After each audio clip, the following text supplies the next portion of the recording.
Bem-vindos novamente ao nosso curso de História das Heresias. Estamos agora nos encaminhando para uma aula conceitual, não sobre algumas heresias específicas, mas sobre duas escolas teológicas que nós vamos desenvolver nos próximos minutos, que são a base para o entendimento das heresias do nestorianismo e do monofisismo e também do monotelismo. Mas para nós fixarmos muito bem o conhecimento do nestorianismo e do monofisismo, como do monotelismo também, nós precisamos entender o ambiente teológico em que essas heresias se firmaram a partir das chamadas escolas de Alexandria e de Antioquia.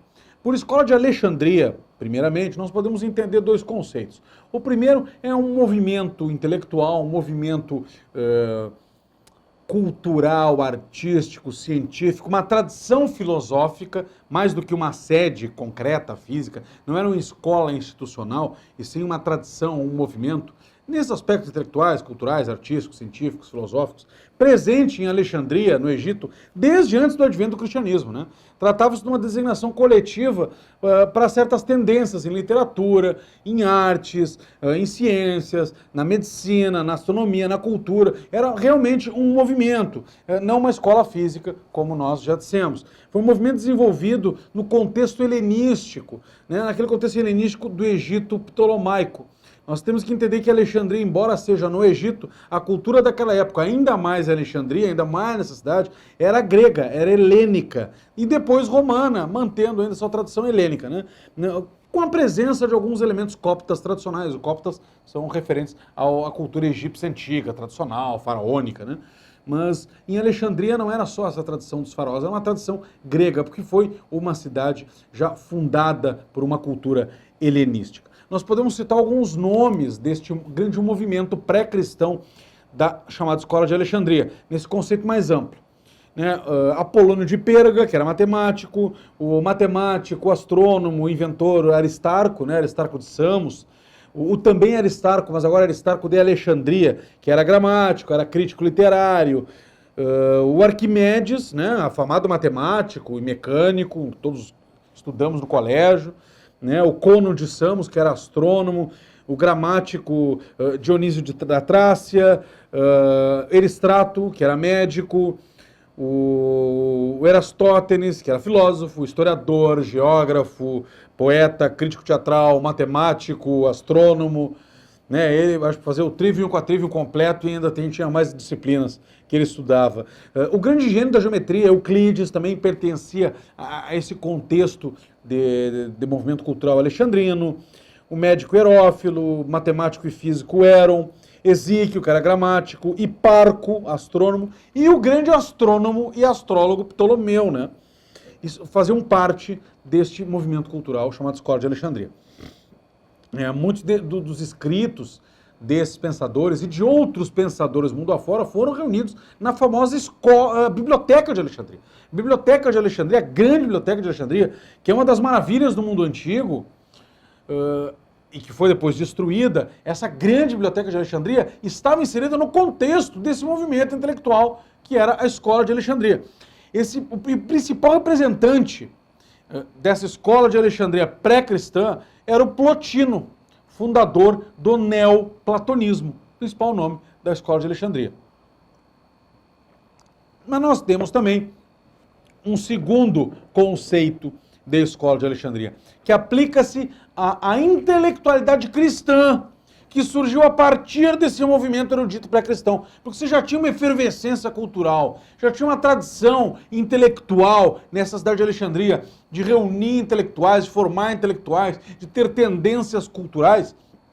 Antes do cristianismo, quando o cristianismo adquire áreas de cidadania na cidade de Alexandria, naturalmente que os pensadores cristãos presentes no local ou de alguma forma relacionados com Alexandria vão se inserir nesta tradição cultural e vão também expor as suas tendências, influenciados também pelo neoplatonismo de Plotino, que era o principal representante dessa escola de Alexandria pré-cristã. Então, natural que o neoplatonismo plotinista vai influenciar os escritores também cristãos dessa intelectualidade cristã florescente. Era a escola agora cristã de Alexandria, ou escola teológica de Alexandria, ou também escola catequética de Alexandria. Só que dessa vez, ao contrário da escola de Alexandria com a sua designação anterior, não era apenas um movimento difuso, mas sim uma escola com sede. Era não escola num sentido de movimento de pensadores, de movimento de pensamento, não. Era escola com sede, uma sede física, uma instituição. Então já existia o movimento intelectual em Alexandria, quando o advento do cristianismo, e a escola catequética de Alexandria se aproveitou da efervescência cultural, artística, intelectual, científica, para reunir pensadores, agora cristãos, e criar uma instituição formal. Essa instituição formal, que aliás depois foi desfeita, ela foi reerguida novamente nos tempos mais modernos, e existe até hoje sob a presidência do patriarca copta de Alexandria, copta ortodoxo de Alexandria, o Teodoro II. Importa entender que quando nós falamos em dois conceitos de escola de Alexandria, uma escola de Alexandria pré-cristã com um movimento intelectual e outra uma escola física cristã, escola catequética, esses dois conceitos não são excludentes. Porque a escola catequética, ela surge justamente por conta desse movimento cultural pagão, helênico precedente. Ele é que faz com que surja este grande movimento em Alexandria. Natural que com o advento da fé, os cristãos se reúnam para a produção intelectual na esteira dessa tradição de pensamento neoplatônico já presente em Alexandria e em seus arredores. E se nós já falamos dos grandes nomes da escola pagã de Alexandria, quem são os grandes nomes da escola catequética de Alexandria, como professores agora nesse contexto cristão? Orígenes, Santo Atanásio, São Gregório Taumaturgo, São Dídimo o Cego, São Dionísio de Alexandria, São Héracles, São Clemente de Alexandria, São Cirilo de Alexandria, a própria Santa Catarina de Alexandria, virgem e mártir, né, que dá nome àquele famoso mosteiro que tem no Monte Sinai, no local onde Deus deu as tábuas da lei para Moisés, lá no Egito, que também é uma arquidiocese autônoma da Igreja Ortodoxa. Ela frequentou essa escola de Alexandria. Santa Catarina de Alexandria frequentou a escola de Alexandria. Santa Teodora, que é uma das chamadas madres do deserto, porque existiam os padres do deserto, grandes místicos, monges, São Pacômio, São Panúcio, Santo Antão, existiam também as madres do deserto, né? Mulheres que iam para o deserto para buscar comunhão com Deus. Santa Teodora era uma delas. Ela também foi aluna da escola de Alexandria. Antes de se refugiar no deserto do Egito, ela passou na cidade de Alexandria, também no Egito, para ter uma instrução teológica. São Jerônimo, embora não fosse professor da escola, foi seu aluno por muito tempo. Eusébio de Cesareia, que é o grande nome da historiografia eclesiástica, um grande historiador eclesiástico, também frequentou por um tempo a escola de Alexandria. Então vocês viram a importância da escola de Alexandria para a formação do pensamento filosófico e teológico do cristianismo antigo. E, embora a igreja do Egito já existisse desde muito tempo, né? Ela existiu desde o tempo da fundação por São Marcos o Evangelista. São Marcos, o evangelista, que escreveu um dos evangelhos, ele foi o fundador da igreja egípcia. Ele evangelizou o Egito, ele foi o fundador da igreja de Alexandria. E instalou um bispado em Alexandria. Ele foi o primeiro bispo de Alexandria, o primeiro patriarca de Alexandria. E a escola de Alexandria foi fundada pelo primeiro sucessor, né? Por um sucessor de São Marcos, o evangelista, que era o São Justo de Alexandria. Mas ela só foi organizada a ponto de ser considerada realmente uma escola com física, com programas intelectuais, por São Panteno. São Panteno, então, o fundador formal da escola de Alexandria, mesmo que já existisse de maneira incipiente por São Justo de Alexandria, sucessor como bispo de Alexandria, patriarca de Alexandria, do São Marcos o Evangelista. Atualmente, como nós temos, a escola de Alexandria continua, né? Ela foi restaurada a partir do ano de 1893 com um nome mais moderno. O nome atual é Colégio Teológico da Escola Catequética de Alexandria, que faz o treinamento do clero copta ortodoxo, né? Com vários campi espalhados pela Alexandria, no Cairo, no estado de Nova Jersey, nos Estados Unidos, Los Angeles, também nos Estados Unidos, onde tem um clero egípcio. Alexandria é uma cidade de grande importância, uma enorme metrópole, era maior que Constantinopla. Ela só perdia em tamanho, em habitantes, para Roma.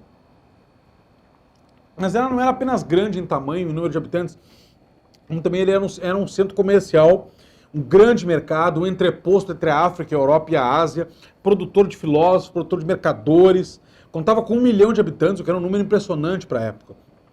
Era um centro intelectual de cultura grega, se encontravam ali em Alexandria todas as filosofias, todas as matrizes filosóficas, todos os matizes filosóficos, todas as religiões. A comunidade de Alexandria era forte. Era uma comunidade forte, numerosa, contava com inúmeros privilégios desde antes da ascensão do cristianismo. Os pagãos já davam importância, já davam uma série de privilégios aos judeus que eram numerosos na cidade de Alexandria. Eram judeus de cultura grega, né?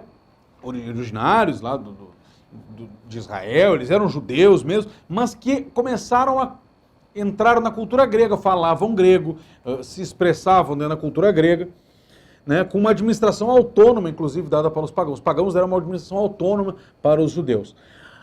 Alguns gregos começaram a se converter ao judaísmo, por conta desses judeus que tinham uma cultura grega, embora origem israelita, romanos também e egípcios. Né? Egípcios que moravam no Egito, obviamente, e romanos e gregos que moravam no Egito também, se converteram eventualmente ao judaísmo. E para facilitar a vida religiosa, tanto dos judeus e de etnia judaica, mas inseridos na cultura grega, quanto dos romanos, gregos e egípcios, que tinham uma cultura grega também, que se converteram ao judaísmo sem deixar a sua etnia, para facilitar essa vida religiosa dessas pessoas e pelo contato necessário entre Israel e o mundo grego, nesse diálogo que os judeus queriam estabelecer entre Israel e o mundo grego, os rabinos locais de Alexandria traduziram a Bíblia hebraica, né, ou seja, o Antigo Testamento, isso antes de Cristo, né? Antes de Cristo, quando só existiam os judeus lá, não tinha vindo Cristo ainda. O Antigo Testamento para o grego. Traduziram do hebraico para o grego. É a famosa versão do 70, ou Septuaginta. A Septuaginta é a versão grega do Antigo Testamento, que inclusive traz os deuterocanônicos, aqueles que os protestantes refutam, não querem, rejeitam.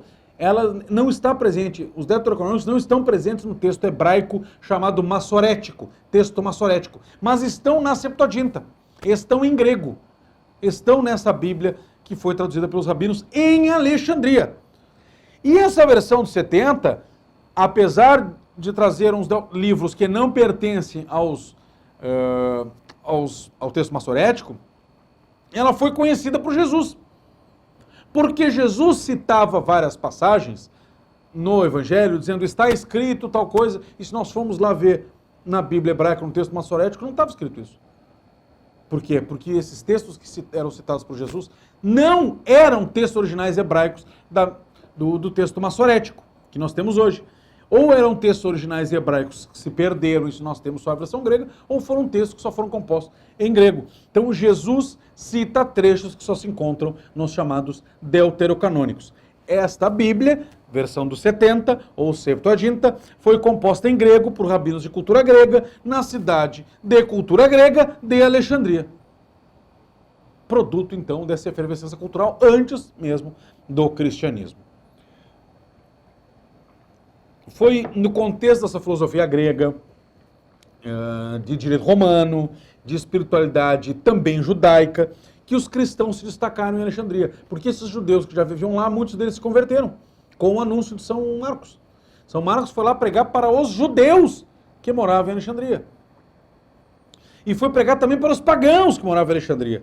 Então, muitos dos primeiros convertidos em Alexandria por São Marcos não eram apenas pagãos gregos ou egípcios, né, de cultura grega, alguns de cultura copta antiga, mas familiarizados com a cultura grega, e outros plenamente de cultura grega, mas também muitos judeus, esses judeus de Alexandria, que viram que o Messias que esperavam era o Cristo pregado por São Marcos Evangelista. E é por esses cristãos, cada vez mais numerosos, quer de origem grega, quer de origem copta, quer de origem romana, quer de origem judia, que se estabeleceu a escola catequética de Alexandria a partir da escola pagã, daquele movimento intelectual que já existia fortemente, como nós já vimos. Historicamente, o bispado de Alexandria, que foi fundado por São Marcos, o trono de Alexandria, foi elevado a uma sé patriarcal, né? A sé patriarcal do trono de São Marcos. Esse é o nome pomposo, o trono de São Marcos. É o patriarcado de Alexandria. O bispo era o patriarca de Alexandria, era apenas um, claro, um patriarca, um bispo, antes de estourar a heresia monofisita, que nós vamos estudar depois, e o cisma de 54, assuntos que nós trataremos adiante. De modo que nós temos vários patriarcas ou bispos que se chamam hoje de Alexandria, disputando essa sé, cada qual clamando ser o legítimo. Nós vamos ver tudo isso mais tarde também.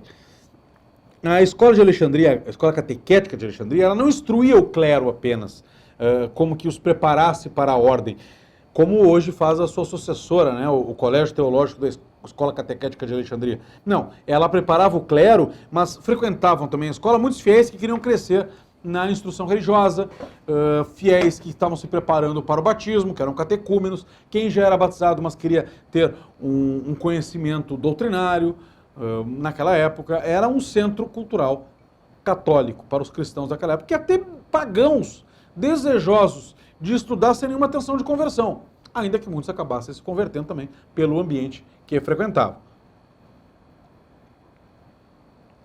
Como uma escola, ela tinha um pensamento já herdado do neoplatonismo, e isso influenciou a maneira da escola de Alexandria de fazer teologia, a maneira de interpretar a Bíblia, de fazer exegese bíblica, em oposição à escola de Antioquia, que nós veremos adiante. Quais eram as características dessa escola de Alexandria? E isso é preciso que a gente fixe bem para poder entender as heresias do monofisismo e do nestorianismo depois.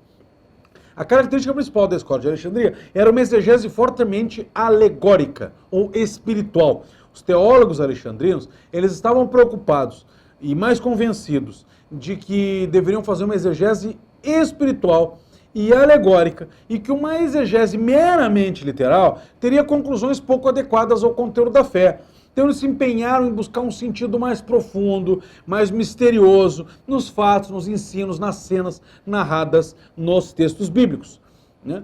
E isso era uma forma de fazer teologia legítima, claro que herdada daquele neoplatonismo, uma visão própria deles de fazer as coisas. Todavia, aí nós temos um nicho do exagero. Eles, por conta desta ênfase no sentido alegórico espiritual, eles converteram, não raras vezes, cenas claríssimas da Sagrada Escritura, que podem ser interpretadas de maneira literal, de modo claro, em um compilado de livros misteriosos e enigmáticos. Então, a escola de Alexandria, ela se destacava por uma maneira de fazer exegese de modo alegórico, e isso não está errado. O errado está no exagero do método alegórico. O método alegórico é ortodoxo. O exagero do método alegórico é que pode dar problemas, e realmente deu problemas depois. Então, a exegese bíblica de Alexandria transformou-se em um jogo de enigmas, não pela interpretação alegórica, mas pela ênfase exagerada na interpretação alegórica. Por isso é que a igreja até hoje ensina que a alegoria é um método lícito de interpretação bíblica, mas não pode ser tomado isoladamente. Necessita ser conjugado com outros métodos. Dizer que a Sagrada Escritura tem que ser lida apenas de modo simbólico, apenas de modo espiritual, místico, alegórico, é mutilar o verdadeiro sentido da revelação, castrar uma verdadeira hermenêutica que se faz utilizando-se de várias ferramentas. Então a alegoria tem que ser combinada, diz a igreja, com outros métodos. O literal, que é característico da escola de Antioquia, rival da escola de Alexandria, e todos os outros métodos que porventura venham auxiliar no descobrimento da verdade do texto bíblico. Em algumas passagens, por exemplo, nós vemos que há apenas alegoria. Em outras, há apenas literalidade.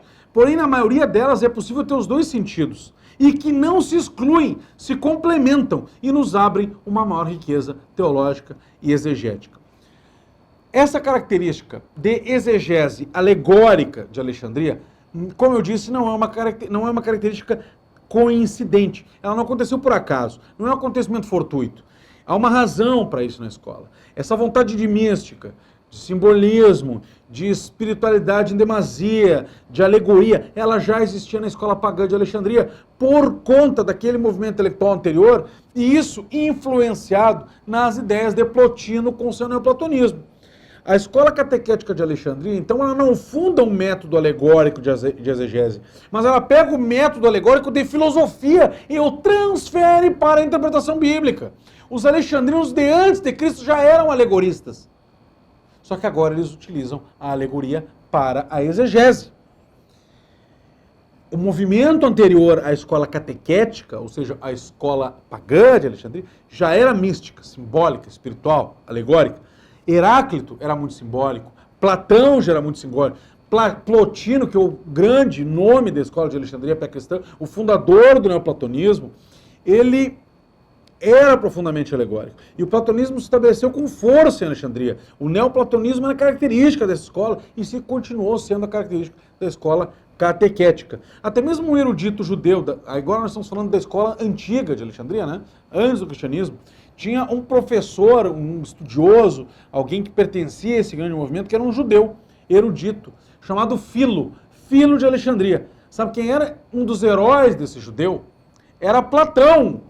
Um judeu colocava Platão no panteão dos heróis junto com Moisés. Filo interpretava Moisés à luz de Platão e interpretava Platão à luz de Moisés.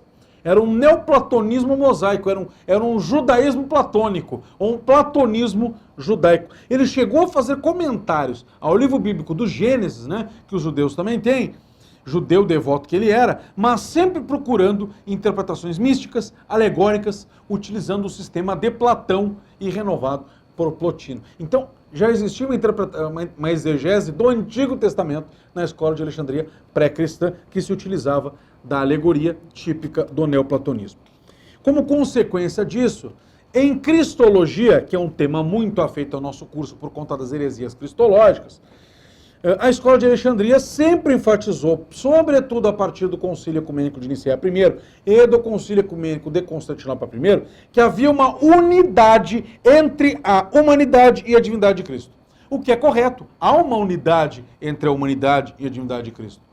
A humanidade e a divindade não estão separadas, elas estão unidas. Há uma unidade entre elas. A ênfase na unidade é que pode descambar para o erro.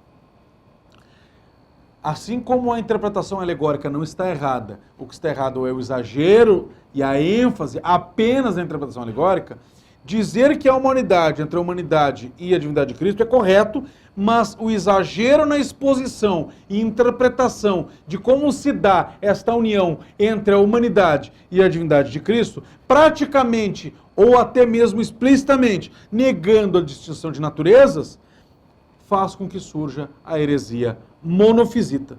E é por isso que ela ganha força por conta da escola de Alexandria. Por isso que é interessante estudar a escola de Alexandria. Se nós não estudarmos a escola de Alexandria, nós não vamos entender a heresia dos monofisitas, que surge justamente por conta dessa cristologia também neoplatônica, também por conta do método de interpretação alegórico puramente, desta ênfase na união entre a humanidade e a divindade de Cristo. Não é errado enfatizar a união e a divindade. Não é errado dizer que há uma união entre a divindade e a humanidade. Nem enfatizar a união entre a humanidade e a divindade. O que é errado é enfatizar de tal modo que se exagere a interpretação na exposição dessa união entre a divindade e a humanidade em Cristo, a ponto de, no mínimo, praticamente, negar a distinção de natureza. Por isso, surge o monofisismo nesta escola. Mas nós vamos estudar o monofisismo numa próxima aula. E antes ainda, precisamos estudar a escola de Antioquia, que é o tema da aula seguinte.